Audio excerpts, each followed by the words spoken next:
Getting right into it, California Proposition 51, Public School Facility Bonds of 2016. It's the first education-related bond measure to appear on the ballot since 2006. I don't know, maybe we were just too busy building prisons, but back in 2006, Proposition 1D issued like $10.4 billion for the repair and upgrades of schools, K-12 and above. Am I getting this right? It was a $10.4 billion bond for repairs and upgrades of K-12 schools, state colleges, and universities. Right off the bat, I was like, hell yes. Yes on 51. Do this. Then I started reading the fine print. Matter of fact, it wasn't even fine print. It was like big, bold marquee letters. So the money would be stored in these two state funds. I'll spare you the details.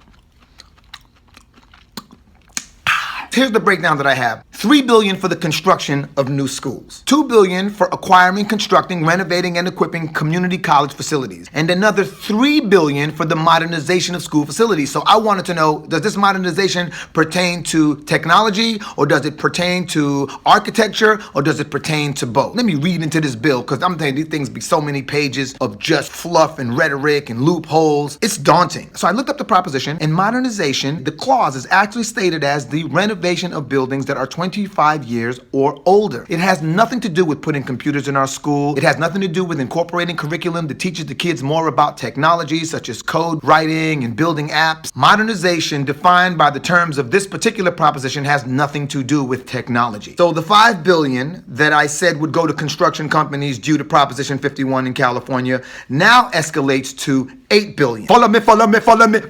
No, but seriously, are you following me? That leaves $500 million for providing school facilities for charter schools, and another $500 million for providing facilities for career technical education programs. One of the things that concerns me is that, as usual, this $9 billion bond, that money rarely ever makes it to the communities that actually need it. Two, as I've been going through the bills, I've learned that construction companies are probably some of the most savvy politicians in the state, because they've got a lot of different bills in which they present them as these beautiful opportunities to make our world fair again and battle racism, when in fact it is quite the opportunistic vulture-like mentality of these construction companies to guarantee themselves a certain amount of money within a fiscal year, not really looking out for anyone but themselves. Another thing that perplexes me is it's been proven that our public school system is failing. Why not embrace technology and start putting billions of dollars into more seamless forms of online education? Why not put billions of dollars into incentivizing small businesses and big businesses alike to implement trade programs that help kids develop a trade before they leave high school so they can make money at something that can help them pay for their education, rather than having no trade and ruining their lives on a student loan? You get what I'm saying? If we're really looking to improve education, we don't only update the buildings, you have to update the curriculum. Let me tell y'all something.